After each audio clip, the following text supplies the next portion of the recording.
everybody. Welcome in to the Maize and Blue Reviews. Good afternoon, Michigan football.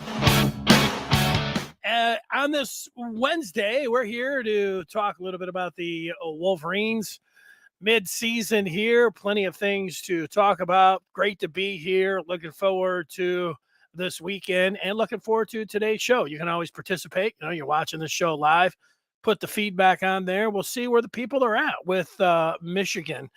What am I going to be talking about today? Well, I will look. You may or may not have heard this news over the last 24 hours, but there has been an adjustment to Michigan's schedule for next season, and the possibility that with Oregon and Washington coming in, that Michigan may see both of those teams on their schedule. We'll look into that, tell you how I feel about it. We'll see how you feel about it as well. Donovan Edwards was in front of the media this week. He talked about his slow start, and we'll give you some of his comments, and I'll tell you how I feel about what the one-armed bandit had to say. But we'll start with Michigan and Minnesota. They are getting ready for the Little Brown Jug coming up on the battle for the Little Brown Jug, the oldest trophy in college football. That's what will be at stake in Minneapolis on Saturday night. Noah Eagle, Todd Blackledge, Catherine Tappan. The game is going to be around here on Channel 4, NBC.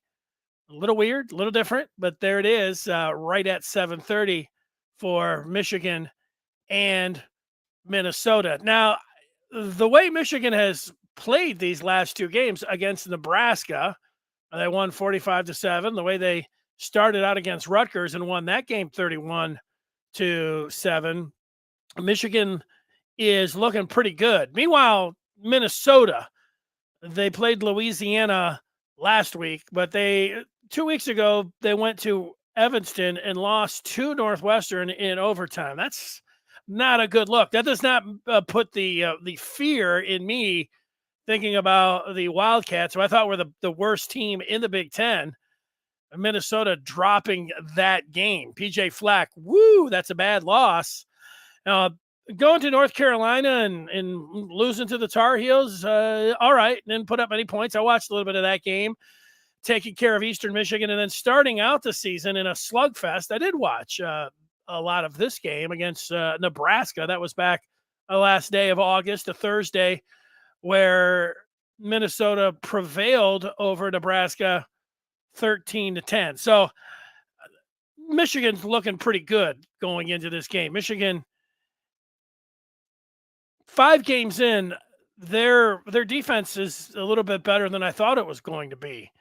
Like, last year, I remember heading into the season, I didn't think the defense was going to be as good as the year before. You lose Aiden Hutchinson, you go down Dax Hill, you keep going, Ojabo, and you're thinking they're not going to be as good. They don't have as many, and they were statistically, they were a better defense.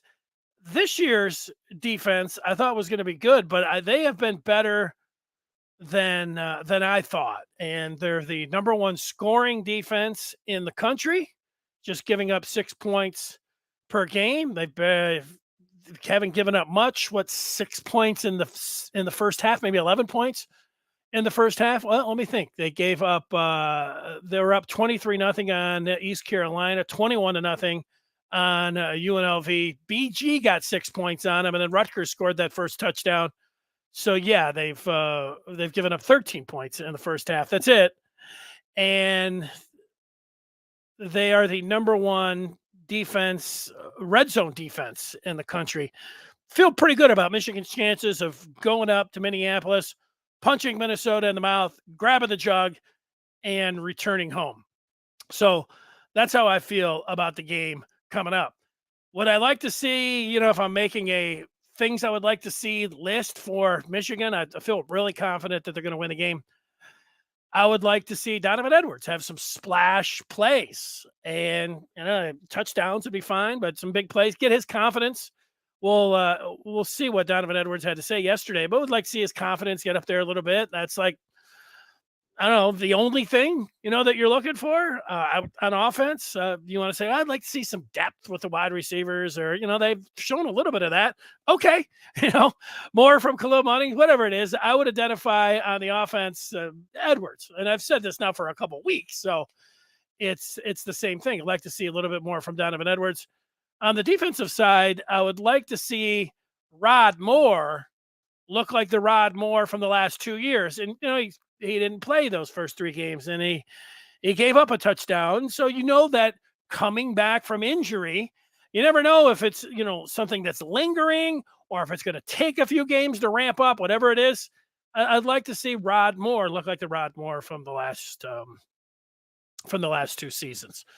That's my to-do list. Before I get to that schedule, let's look at the feedback. Scott is thinking that the Little Brown Jug is staying in Ann Arbor. I'm with you on that.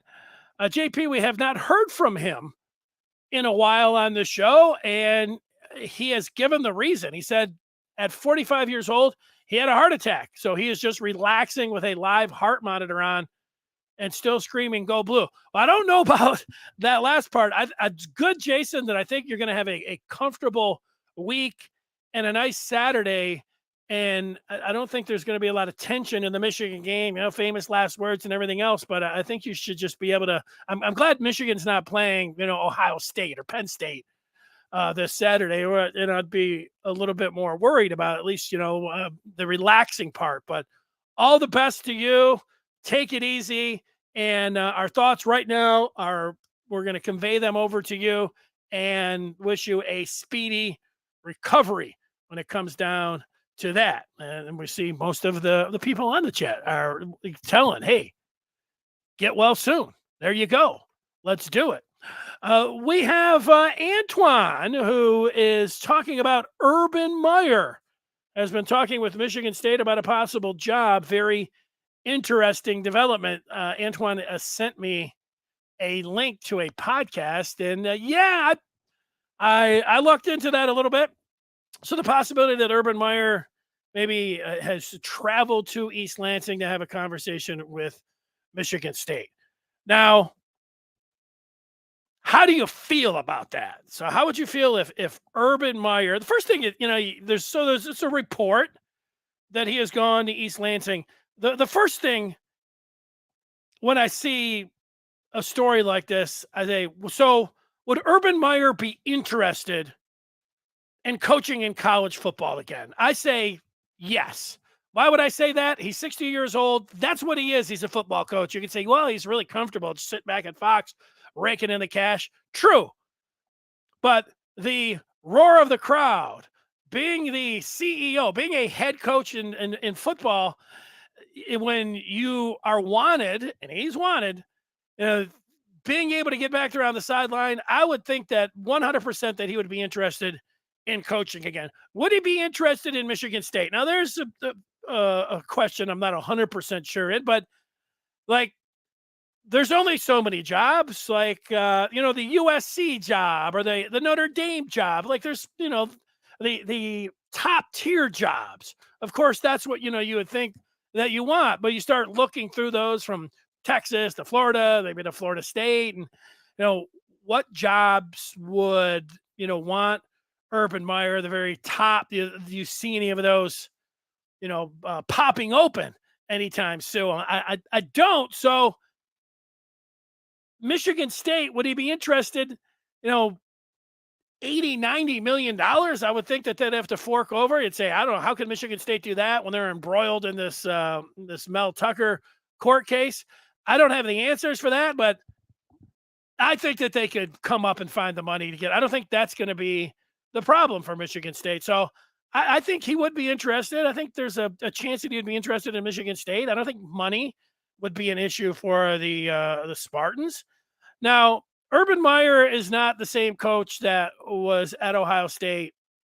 And, he left there under, his star wasn't shining when he had the domestic violence situation with one of his assistants and how he handled that. That's why he ended up getting pushed out at Ohio State. So there is that matter, a domestic violence, and why he got pushed out at Ohio State. And then, he went to Jacksonville and, and we find out that, hey, he's a real, I don't know, say what it was, a jerk or a hard drive, whatever it was there.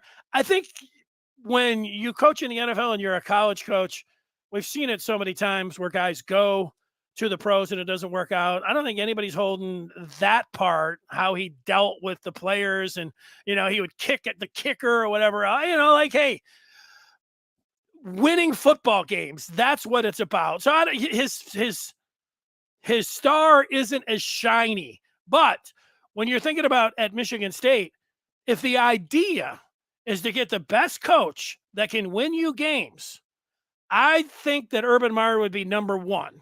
If Michigan State, not all Michigan State fans might say, oh, no, sure, there's going to be some of that. The first press conference, there are going to be a lot of people. There's going to have to be a reporter or two that says, yeah, what about you? Put your hand on that woman's, bottom at the restaurant. What about this domestic violence situation at Ohio State? He'll have his answers all ready for that. And so there'll be a little, whatever you want to say, embarrassment for him and for Michigan State there is, but then I think you'll turn the page and then it'll be about if he could coach. Now, it's not 100% that he's going there, but is there a chance? And, my opinion, like if, Michigan State, that would be a great hire for them, for winning football games. From a Michigan standpoint, I would not want to see that. Now you could say, hey, a chance to send Urban Meyer off into retirement, smacking him down at Michigan State. Sure, if he gets the job, that's going to be the idea. But the guy, his track record, if you want to talk about the track record with the DVs and his track record from what we saw with the woman at the restaurant and the track record with how he treated his players at Jacksonville, that's a part of the record, but also his record is a part of the record. And if it's about winning football games, I think Michigan State would hit a home run if they got Urban Meyer. Now that's what I think. So I don't, it doesn't mean that, the tables are going to turn, any of that kind of stuff. I know Michigan State fans, they will be in full throat, like, this is the greatest. You can understand that. But so that's it. That's where I'm at with it. I'll get people a chance to weigh in just to see what they think about Meyer. Scott said he will end up with the job, putting some of the financials over there, and also saying that D'Antonio stays on board as a defensive coordinator. I don't know. Maybe Antoine thinks he would take the job. The money would be there. Toby making a Michigan comment about they seem to be kicking a lot less field goals this year. Yeah, well, scoring touchdowns, that's the way it's done. Michigan State is putting special conditions in Urban Meyer's contract that he can cheat on his wife and treat his players like crap without being fired. There you go. TB says U of M is the leader in net points per drive this year. Wonder what the score is going to look like against a team that tries to go up tempo. I'm thinking, I don't think Minnesota is going to score too much. I have them staying in single digits, and I have Michigan in the 30s. That's what I am going to look at. Here's more rumors. Scott is saying 5 to 7 current OSU players. Scott seems like he's in on the rumors of that it's far more advanced than I was anticipating. Let's see, AJ. I told you there won't be too much drop off with Michigan. People don't pay attention that U of M rotates their youngsters in periodically through the season. And then the upcoming season, they're ready. You did tell us that, AJ. So, good job. You did say that. Here we go. People wondering if it's legit. Right. We'll see about the rumor. Moose says, why would he go to MSU? It makes no sense. No, it makes sense. I mean, he's a coach without a job.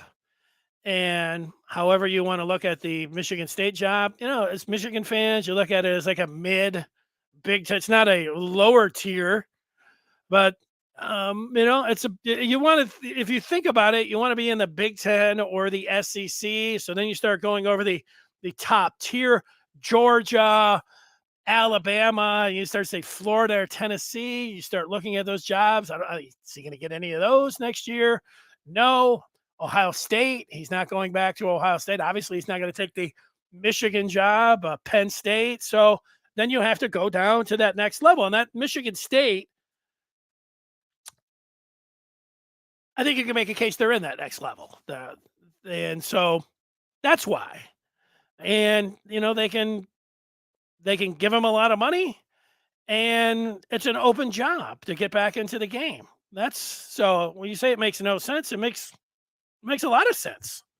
I don't know why you don't think that makes sense. Adam, think about how a lot of Dono's big-time runs last year, a lot of them came in the third and fourth quarters after our O-line wore the teams out. I think he's running hard now. Yeah, we'll get to that. Yeah, most programs, Moose, they are dumpster fires when you have a coach that is being dismissed. So, yeah, I mean, rarely do you get a chance to come in and where you're like, hey, everything's the cupboard stocked, everything's looking great. This is awesome. So, yeah, I mean, I get that part, like what you're saying about the dumpster fire and all of that. So that's it. Richard's talking about 10 million reasons. Brian is saying Bruce Feldman reports that Meyer says he has no interest in MSU, which means nothing in coach speak. Well, that's right. I mean, when you get to this point, like, you can dig up the quotes from Urban Meyer when he was asked about the Ohio State job last time. I mean, he was sitting over there like, I have no interest in coaching at Ohio State. I am not going to coach at Ohio State. Next day, Urban Meyer is going to coach at Ohio State. So Urban Meyer saying that he has no interest in Michigan State means nothing, to me. I mean, a nice job for Feldman getting him on the phone, but what's he going to say? Yeah, I'm kind of interested in what's going on over there before he's not going to say anything. That's it. P. Maxima says he has mentioned earlier he has no interest or intention of coaching back in the Big Ten. Yeah, I don't actually remember seeing that. I've got a national alert. Let's see. Just going to see if this, what I got here. Has everybody got this going on their phone? National alert at 2:20 to evaluate the nation's public alert and warning capabilities. No action is required. Okay, well, that's good. No action, just a test, which is going on. All right. Yeah, I don't actually remember him, but, things change too, P. Maximus. Like, sure, you can say that. Like, coaches say the damnedest things, and you can't really take them at their word. I have no interest in that job. I will never coach in the pros again. I have no, this is a one-time deal. All of these things. I mean, we can go over what coach hasn't said something and then flipped over the other side. So none of that really means anything to me. Michael says it would not be a bad hire, but with the lap dance incident in his past, I don't think MSU could take the hit. I think they could take the hit. I mean, like, I think it would be, messy. Like I said, there would be a little bit of people would be laughing at them. And then the first press conference, you would have to handle, those questions by the tough Michigan State media. And, maybe some the Detroit media would go down there and fire a couple questions at it. But then after that, it's going to be about, hey, can you win ball games? I saw one of the columnists off at Michigan State saying, most Michigan State fans don't want to deal with this. I was like, what? What's this guy? Is this guy, he's got the pulse of Michigan State fans? Because I would think the exact opposite. I think that most Michigan State fans would absolutely want Urban Meyer, that he'd be number one on the list. This guy was also saying, like, it's just, the game has changed with the transfer portal and name, image, and likeness. True. But, can Urban Meyer, the transfer portal is recruiting. Like, I think he would be able to handle that. Urban Meyer was, before name, image, and likeness, Urban Meyer was dealing with, making promises and paying players if he wasn't doing it himself. Do we think that he did that at Ohio State and Florida? Yeah, I would think, so he's very familiar with how all that works. I don't think that's going to be the stopping. Like, I think having to deal, Michigan State is not Ohio State with the way they recruit. They're not Florida with the way they recruit. So, is he going to, just start reeling in players and have top 10 recruiting classes? I mean, that would be the biggest thing. I don't know that. I don't know. I know he's a good coach, but I don't know. Is he going to be able to get the players? And, if Michigan State's, you can say a lot of things like they're throwing good money after bad, but they're in for a penny, they're in for a pound. So if they're going to pay him a large amount of money, they need to break out the checkbooks and pay for players and start bringing them in there. So it'll be interesting. Look at Antoine. You're right there with it, saying it depends on how he recruits. Bango. Yeah, I don't want to see it either. Most, I'd rather just not see it. There is a part of me that if it happens, being able to, because Harbaugh has never beat Urban Meyer, but so being able to do that and then beating him at Michigan State, it'd be a measure of satisfaction that way to be able to end it because they weren't able to do that while he was there at Ohio State. So that part would be nice. All right, let's move on. So this story was pretty interesting. So the schedule comes out. We know that Michigan's non-conference schedule next year is Fresno, Texas, and Arkansas State. People know that I'm very excited about a non-conference game against Texas. That's awesome. We have talked about, there are plenty of Michigan fans who like the schedule the way it is the last 2 years, like nice and easy schedules. I know the way that they flipped the games around. So Ohio State and Michigan State on Michigan's schedule. And then there was a UCLA game. And then there was the pandemic with Washington. I think those factored into why Michigan these last 2 years haven't had any Power Five and why they've had the soft schedule, but whatever. It's a nice thing to discuss. You don't have to get angry like I was on Monday with the top 25. Hey, you don't know. It's fun to talk about. If you prefer the easiest path of resistance, the least resistance there to just, nice and easy. You're like, the prize fighter that likes to duck everyone and just be like, hey, let's just do like everybody else. And, there's a lot of points to be made. Now, this is a loaded schedule. There's Oregon and Washington coming in, Michigan getting both of those and then having USC. And so for those listening on the podcast, the non-conference, Fresno, Texas, and Arkansas State, but then home games against Michigan State, USC, and Oregon, and then away games with Washington and Ohio State. And then they'd have to fill the other four. I doubt that Penn State would be on there. So I don't know, Northwestern, Indiana, Purdue, maybe Rutgers. You get some, I don't know, Maryland, however, whatever you would think would be the easiest ones. Those are the ones you'd want to pick because these are tough. I like,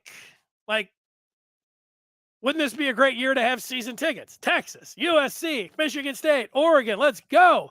It would be awesome. And, I like big time games. Like, I'm looking forward to the game coming up this Saturday, but if this game coming up on Saturday was against USC, it would be awesome. Now, if it was against Oregon, it would be that much more awesome. Big time games. I don't know whether I want to preach to it, but I know most of it, I don't think people mind it, but what they mind is that other teams are not going to do that, and they'll have an easier path. And so when we see what Ohio State has to deal with, and when we see what Penn State, you'll be like, wait a second, these guys got it easy. Are you kidding me? This is a cakewalk. I get that. That's going to be part of it.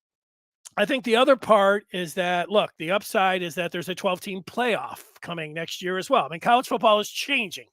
And, the early games, as much as I like a game against Texas, now that you have a 12-team playoff and the opportunity to play all of these interesting games at the end, I think that is good for college football. The chance if let's say Michigan is able to get one of those home games and, they're going to get like Florida in December at the Big House. I mean, like something like that would be amazing. Texas, at the Big House in December, any of those warm weather climate teams coming up. Alabama, bring them up. Let them come into the Big House. Nick Saban over there, freeze it. So there's an upside. And, next season, like I said, home season ticket package, there's the upside. Now, the downside is that you might lose a game or two and maybe even three. And other teams are going to have an easier path than you. That is the downside. But, if you're asking me just as a point, hey, do you like a super easy schedule or would you rather have a gauntlet? I'll take the gauntlet every single time. I don't think Michigan. I like that they play that they play the tough opponents. I love those kind of Saturdays, but I understand the case of let's just try to get in. Let's schedule like all of the other teams that are trying to duck everybody to get into. And the national championship is just as sweet. Nobody's talking about the gauntlet that you had to go through. So there going to be an argument to it and all of that, but I'm looking forward to it. Now, this is not set in stone yet, but this is the Josh Henschke on the Maize and Blue Review yesterday put this story out. He emphasized that, this isn't 100%, but this is the talk from whoever his source was that. And I think there were others that have this story. So there's a good chance that this is exactly the way it's going to play out. Speaking of Josh Henschke, he's the publisher at the Maize and Blue Review. You want to discuss Michigan and their schedule? You want to debate it, argue a little bit respectfully with other Michigan fans?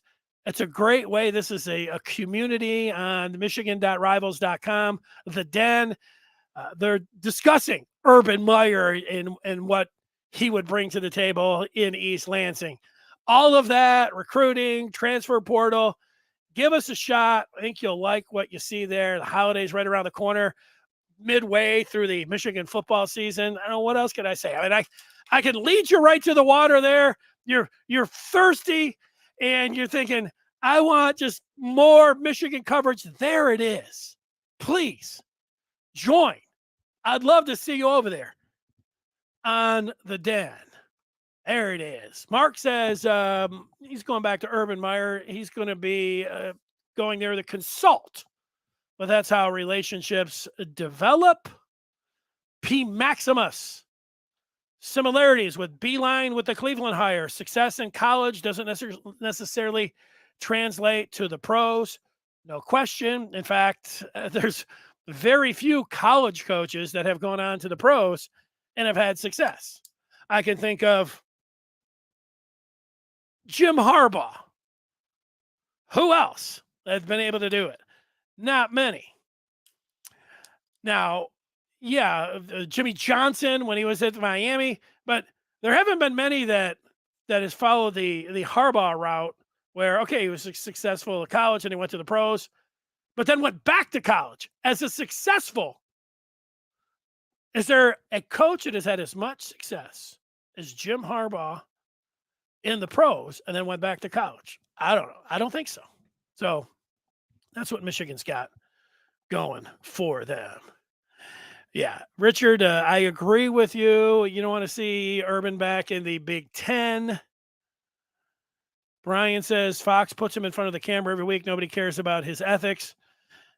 It's true, really. I mean, you will say. I mean, we talk so much about it, like ethics. We talk about don't promise paying kids money. That's against the rules, and everybody's out there laughing like, oh, what are you talking about? Nobody cares. Nobody cares. Like, you can say anything you want. Like, people care about winning football games. That's what they care about. So you're right about that. I mean, we right off the bat, and there's certainly rivals. They'll undress you and slap you around for all of that. But nobody cares. And like Scott's talking about the recruiting violations during his era at the universities. Look at Would you sign up for if you were? I know Scott's weird to say. Would you sign up to be a Michigan State fan? If you were a Michigan State fan, would you sign up for recruiting violations? If Urban Meyer, took you to a college football playoff and won the Big Ten once or twice in a 5 or 6 year span, Michigan State fans says absolutely. Yeah, I don't know if you wouldn't be surprised. I wouldn't be surprised. I don't think you would be either at the amount of trading off that you would do, to get a coach like Urban Meyer. Are you kidding me? So, all of this like, he's unethical, which is all true. The kind of stuff that he's up. Yeah, he's all of that, but he's a hell of a football coach, and that's the part. That's it.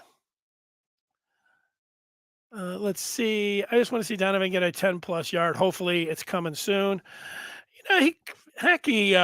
He's caught the ball a few times and went off. So I've seen that. We've got the Donovan Edwards stuff coming up. Moose is thinking about a 56-3. I think that could be the case. It's a bad matchup. Yeah, I think it's a bad matchup too. Scott is saying some pretty good coaches in the Big Ten. If it would be Meyer, yeah, you didn't put Day in there. Do a FOIA for the visit records. Yeah, well, this will be unearthed pretty quick. Meyer is damaged goods. MSU is damaged goods. Yeah, I think so. The poster and feedback artist, formerly known as Andres, is saying that calling Ferentz a good coach is a quickly aging statement.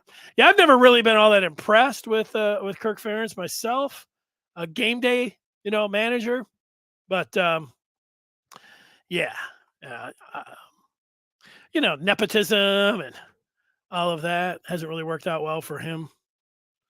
John is saying that Minnesota's a well-coached and disciplined team, 31-17 Michigan. I feel they will not play well in this game. Okay. I feel like, while we're on the subject of Michigan State, I put my list of candidates out there, and one of them was PJ Fleck. Now, Fleck was just coming off the loss at Northwestern. I think Michigan State fans were like, are we kidding me? We want this guy? No, we don't want this guy. But I don't know. I think Fleck is in play because of his background, where he's coached before.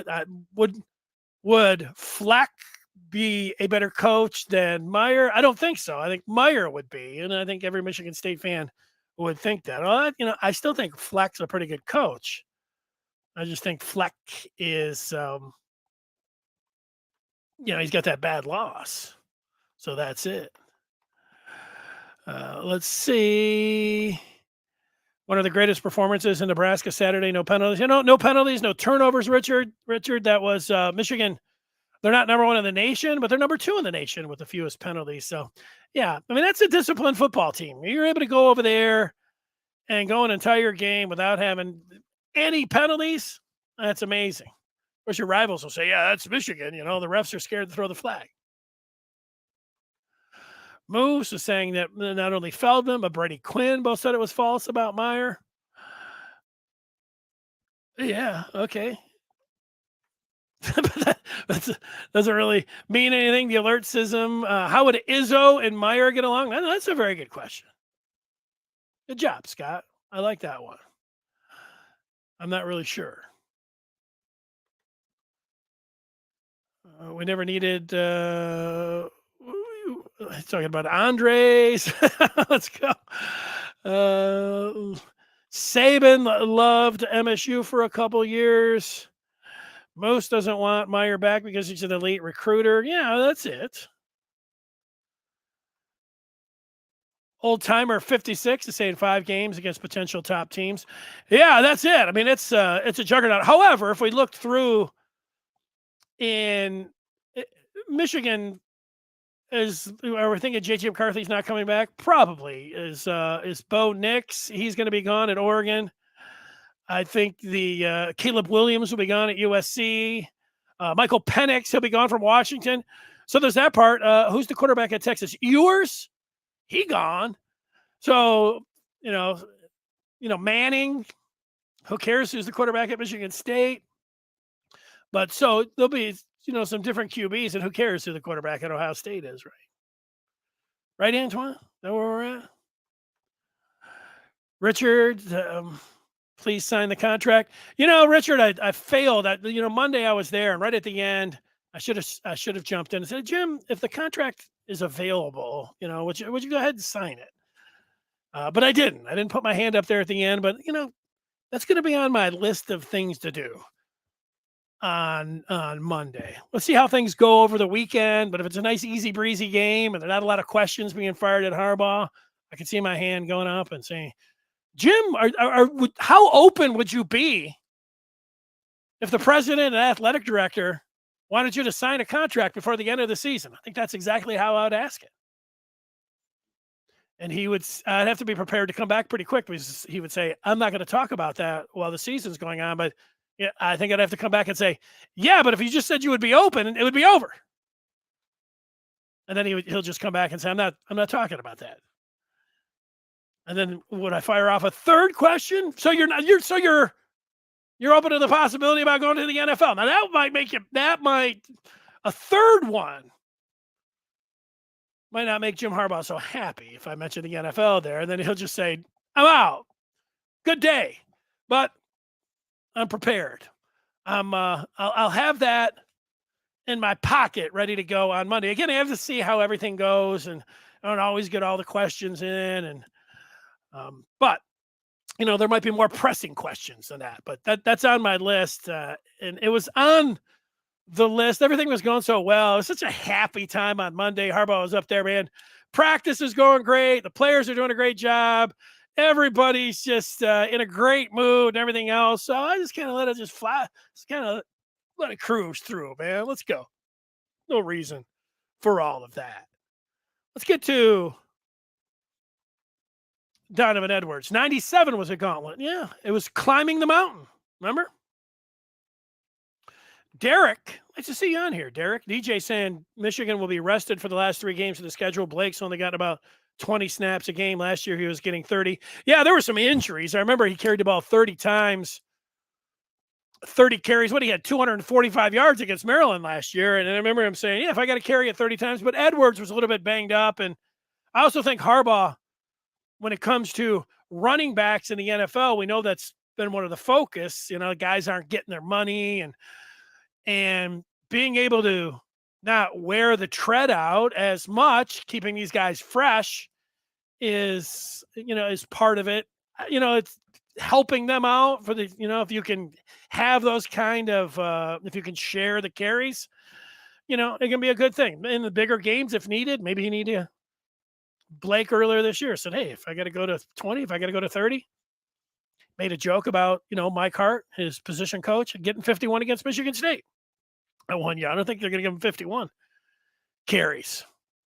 But it's a good point, DJ. Now, I was looking at Pro Football Focus last week. They didn't have any running backs in there like early. It was either a mock draft or it was just like their big board. They didn't have any running backs taken in the first 32 of the first round.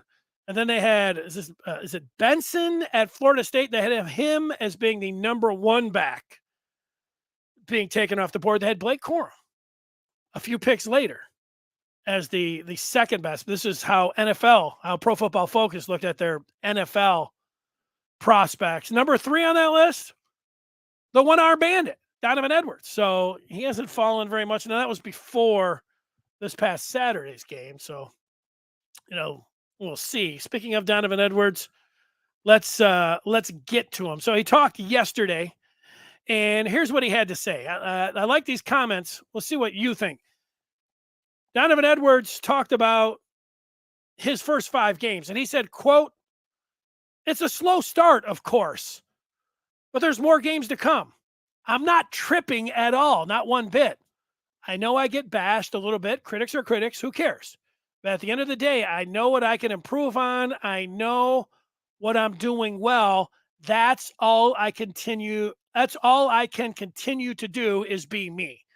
So there's Donovan Edwards. He's hearing from the critics. He's addressed the slow start. He's not tripping.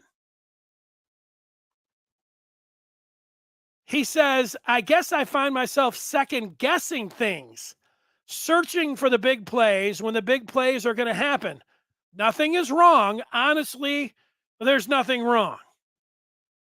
I think these last two sentences this is what I wanted to hear. Nothing is wrong. Honestly, there's nothing wrong. If he would have said, yeah, I'm coming back from injury and, I didn't get any hits in the preseason. I'm just a little I'm just not feeling it mentally. He didn't say any of that. Nothing is wrong. Honestly, there's nothing wrong. But he did say he's finding himself second guessing, searching for the big plays. But he says nothing's wrong. There's nothing wrong, my takeaway. And the other comment, he said, if I don't play great by the playoffs, by the Big Ten championship game, Ohio State, then you got something to say. But it's week 5. Give me a chance. Everything is all right now. Now, my takeaways from those 3 comments are the following. A recap. Donovan Edwards is not tripping over his slow start. Donovan Edwards said twice that there's nothing wrong. And then he said, give him a chance. He's not tripping. I'm not tripping. He said there's nothing wrong. I feel good about him saying that. He feels like he's 100%. That's what I take away when he said there's nothing wrong. He's not tripping. There's nothing wrong. And he said, give him a chance. So be patient. Michigan's winning. They look very good on offense. They look great on defense. They look very good on special teams. They look like one of the best teams in the country. Whether you want to put them at 2, whether you want to put them at 5, whatever. Have a great time, Michigan fans, with this season. It could be one of the greatest seasons. It could be the greatest season that Michigan has ever had. And through 5 games, I still feel like it could be that. It could be that kind of season. I think you do as well. So I'm not tripping either. I am going to give him a chance. I'm being very patient. Finding spots. Do I care if he's running out of the backfield and getting 10, 15, 20 a pop, or taking off like he did against Ohio State, 75, 85 yards, or if they're slipping him out of the backfield and he's going for 50 or 60? It doesn't matter to me. But I'm going to be patient too. And he says, hey, if towards the end of the year, if he's not getting it done, well, then you can call him out. I like that too. I like that. You like that? Let's see if you like that or not. We've had some critics of the one-arm bandit, of course. Gary says he likes that Jim gets all of his players in the game instead of running up the score. I like both. Run up, get everybody in, run up the score. Mark. Minnesota, especially poor matchup for Michigan. Only 53 yards rushing against Nebraska. Could get unstable and ugly fast. I agree. Corey, if Meyer went to MSU, that would be the best hire possible. MSU would be scary good quickly. Maybe. Moose was talking about playing at SC at home. That was the report. Remember, it's not set in stone, but the possibility of that is yes. That's what's happened. Yeah, it would be nice if they would play that game late in the year. I'd love to see. I can't wait for that. Great point, Moose. I can't wait to see USC. Welcome to the Big Ten. Welcome to Ann Arbor on November the 18th. Let's do it. Let's do it. SC before the Ohio State game. Woo! I don't know. Antoine asking if they offer Jim Harbaugh another contract. That's a good question, Antoine. President Ono has said, I'm going to paraphrase, that he is open to getting Jim Harbaugh signature on a new contract. He is open for that, and he is open with his athletic director about wanting to get that done. Look, I just cut, all of this. Do I think that The president, Santa Ono, wants Jim Harbaugh to sign a contract where he's going to have a gigantic buyout. So that's going to do everything he can to steer him away from NFL jobs after this year. Absolutely 100%. I think he wants to do that. Do I think that Ward Manuel wants to get Jim Harbaugh's signature on a contract extension with a gigantic buyout? Of course he does. Of course. I know there's a lot of people like Ward Manuel doesn't know his head from his. I mean, like, that's the way things work when you're an athletic director. I mean, you take shots at him, bring it on. I'm not here to defend him. I'm just saying that I believe that there's 100% that the president wants a signature on a new contract, and I believe 100% that the athletic director wants a signature on a contract. They know the number to his agent, and it's all there for him. So to me, it comes down to Jim Harbaugh. Now, Jim Harbaugh is sitting back and saying, look, Jim Harbaugh, at the end of this year, he just might want to see what comes his way, what interest might be on there. He could have his options open. I think that he wants that. If I'm being honest, that's what I think he wants. I'm not saying that he wants to go to the NFL necessarily, but he would, I think, like being wooed by it, just see what's out there. I think there's a chance. I know that he said sometimes, you can't outdo great or whatever he said, and all of those things. But I think that there's that part out there. And it gives him those options. What I think would be the best for Michigan, and that's what I care about, what's best for Michigan football. Nothing against Jim Harbaugh. What's for Jim Harbaugh to get a contract, or if you have to go through it again in the offseason, for him just to stay here, to stay in Ann Arbor. Teams can go over the top anyways if he has a buyout there, but, I think he wants to keep his options open. That's what I think. I think it has nothing to do with the athletic director. Is Ward Manuel trying to squeeze him for, an extra $1 million or $2 million? Like, Jim Harbaugh, you should take the 4 coaches, the highest paid coaches in college football. You should take the highest paid coach in the Big Ten and the 4 highest paid coaches in college football, and you get a pretty good idea of where his new contract should be. So if Ward Manuel was like outside the top 4 or top 5, well, then okay. Then, he's not very good at his job. But it's pretty obvious right now. It doesn't take, it doesn't take, Scott Boras or any, it's a bunch of geniuses here with numbers or in negotiations or anything else. He's one of the top 4 coaches in college football. And it wasn't just 1 year. It's a repeated pattern now over the last 2 years. And Michigan's in a great spot right now. If he wanted to be the highest paid coach in all of college football, like if his agent was on the line and said, hey, we hear what you're saying about top 4. We want Jim Harbaugh to be the highest paid coach in college football. Are you willing to do that?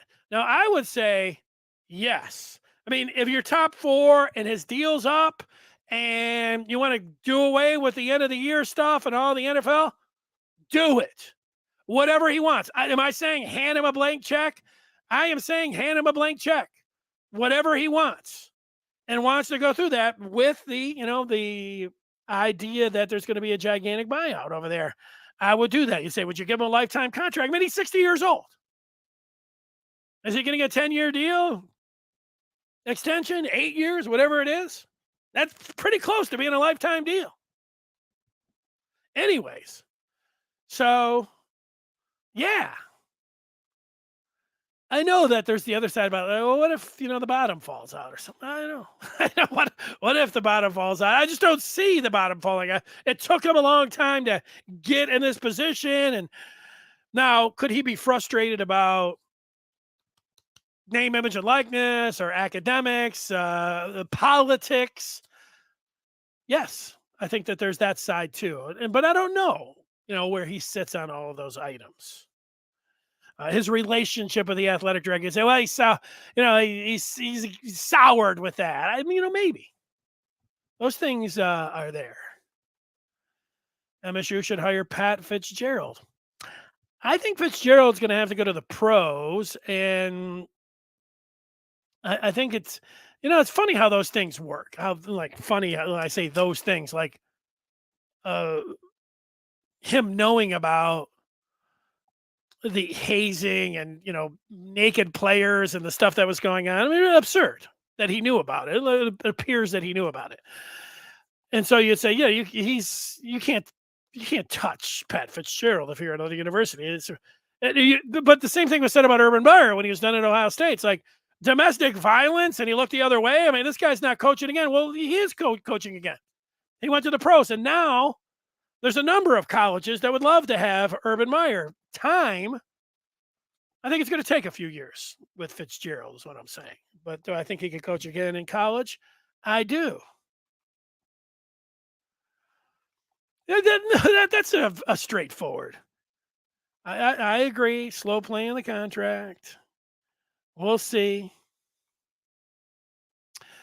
Let's see. Donovan Edwards, Moneyball. I heard 5 in a row.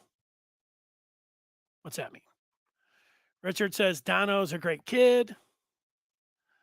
Old timer, you got this, Edwards. We support you. There you go. OT. It's coming right around the corner.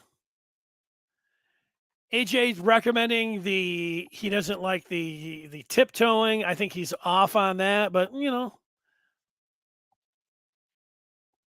I get what he's saying. Antoine likes running backs to hit the hole. He wants Khalil Mullings at 240 pounds. Bang! Not every running back runs, like you might want him to run, Antoine. Edwards might want to make a move and then be off to the races. If I've never seen it before from him, then I could say, yeah, maybe they should move him to wide receiver. But I have seen it from him, and I am going to go back and I am going to, AJ, I am going to give him a chance. He asked you to give him a chance. Why don't you want to give him a chance? He said nothing's wrong. He's not tripping. If I'd have been there yesterday, should I have said, "Hey, Donovan, Antoine thinks you're soft and you're tiptoeing up to the line. What are your thoughts?" Next question. He might say, "You don't know anything about the running back position. Let's go. Keep working at it, Adam." Seems like everybody is feeling like Dono is still going to make an impact when he's on the field. That's from AOKO. Brian said he's the same back as he was last year. When they start playing 4-quarter football, you'll see 4-quarter Donovan. Yeah. As you tenderize the opponent, and then you get into some 4th-quarter games where you need the knockout punch. That's when Edwards, that's what he did against Ohio State. He was pretty good all the way through against Purdue. Now, that was Purdue, but I see what you're saying. AOKO saying the football season is going quick now that Michigan is winning. Yeah, it goes fast. I got to go back to Monday just for a second. There was like a minute. I don't remember the guy's name. He came in, like I said, I'd vote Michigan 5, which, it doesn't matter if Michigan's 5 or if they're 2. They are number 2. Part of rankings and talking about college football, it's supposed to be fun. And I started yelling. And so I lost it for about a minute or two. It happens. I apologize for that. If Michigan, if I said they should be ranked like 8 or 10, that sounds a little stupid. But if they win all of their games, if they keep winning them, I think we all know, even if you're, blasting me like the one guy was doing, I think we could all agree that they're going to be in the college football playoff if they win all of their games. Even if they drop a game, like we saw Ohio State do last year, there's a chance that they could get in there. And so, one part about it is like, you want to embrace this season as much as you can. I think some of the old, we like arguing. Like, I think that Antoine's the biggest Michigan fan that there is out there, but, he's part of what he enjoys is, if he sees something, he's going to call it, even if it's a Michigan player or a coach. And, I don't know about taking a step back or anything, but I think that this season, the way it's going, I mean, this is everything that you hope for when you watch football. I mean, you wish every season could be like this. Like you're just sitting back thinking, oh man, we got a chance for a national championship. And, maybe it can be like that under Harbaugh, or if he stays around for the next 5 or 10 years. I mean, just imagine what that would be like. But this one year, I think they have a special head coach, coaching staff. They've got the schedule. They've got the QB. They've got firepower, and they've got great players. McCarthy looks like a great player. Donovan Edwards, no matter what, he is a special talent, a special weapon. Blake Corum is a great running back. This offensive line, maybe they haven't been great, but they've got that potential where you feel like, hey, you've got a line. Colston Loveland, great tight end. Barner fits in there, what he's doing to give him a 1-2 punch. I mean, we're Roman freaking Wilson is a special talent. Kojo compliments him very well. And when I see the catch radius of Loveland going down the seam, and then the guy just is a snake to get open. His route running, throw it up there, he snags it out. This is an offense that can play with anybody in the country, even USC. And defensively, they are hard nosed. They've got the players. This is a special team. That's where I'm at right now with Michigan. All right, let's take a few more here at the end just to see where the people are at. Sometimes, I just talk too much without getting the points through. OT next season could be just as good. Do you see all the guys returning on defense? Michigan made the playoffs with Cade. If guys can go, I think they'll go. But I think that if they can go where they feel like they're going to be an early pick, that's where those who stay will be compensated, like we saw last year. So who are we talking about? Braden McGregor? I don't know. Like if his name starts popping up, or you think he could be a first or second round pick, I think those he would go. I think Jalen Harrell. Again, I know I'm not trying to say he's going to be a first or second round pick, but I think McGregor and Harrell could be on that spot where they could make a pretty penny staying around, and because you're not sure exactly where they would be picked. Jenkins looks to me like he's going to be a first round pick. I think he's going to go.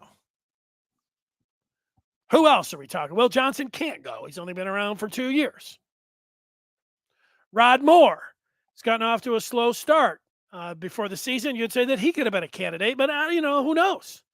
He starts playing like he did the last 2 years, he still could. So there's a lot of football to play. Start speculating. Do I see all the guys returning on defense? No. I think that Jenkins is going to go pro. But that's what I think.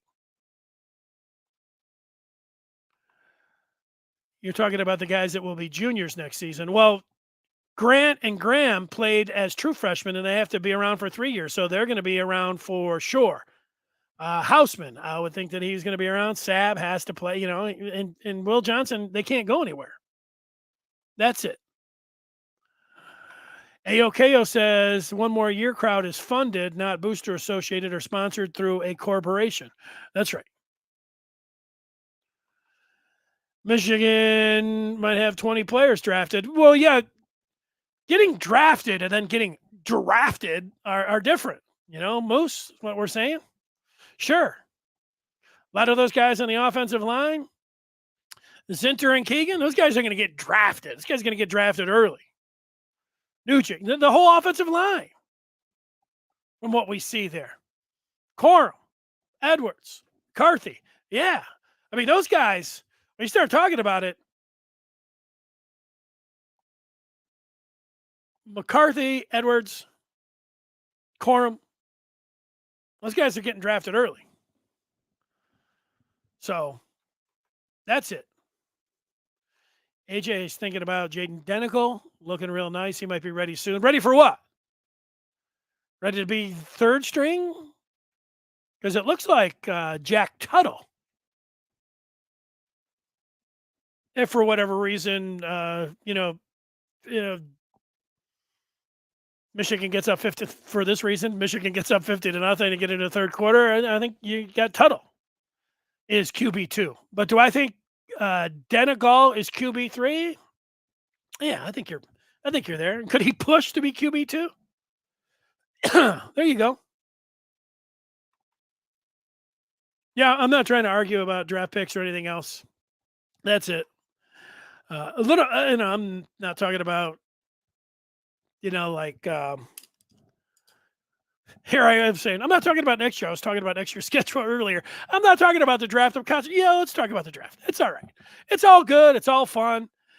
That's what it's about. I'm looking forward to Saturday. I'm getting ready to go watch. Yesterday I watched 8 hours of baseball. I'm going to do the same thing again today. It's baseball time. And it's the last 80-degree day in Southeast Michigan. I'm going to say that. I don't think I've ever said this. I'm looking forward to it getting a little bit cooler. It's just the mosquitoes around here. They're as big as turkeys flying around here. I feel bad for my goats. I look at them out there, and they got mosquitoes flying all around. I told them, after today, you guys are going to get a week or 2 or 3 where it's just going to be beautiful. That 40 to 50 degree weather. What is it right now? It's 82 degrees outside in Michigan on October the 4th. By the weekend, it's going to be down in the 40s. That's pure Michigan. I'm getting ready to go enjoy it and watch some baseball.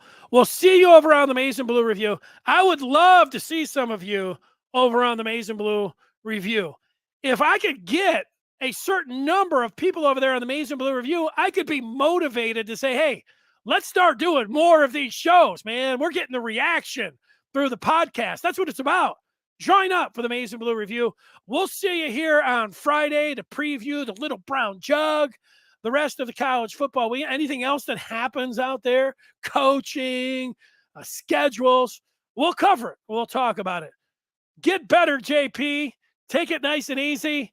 And everybody have a great rest of your day. Thanks for watching. Smash those likes and those 5-star reviews. Those are appreciated as well. And we'll talk with you on Friday. Bye.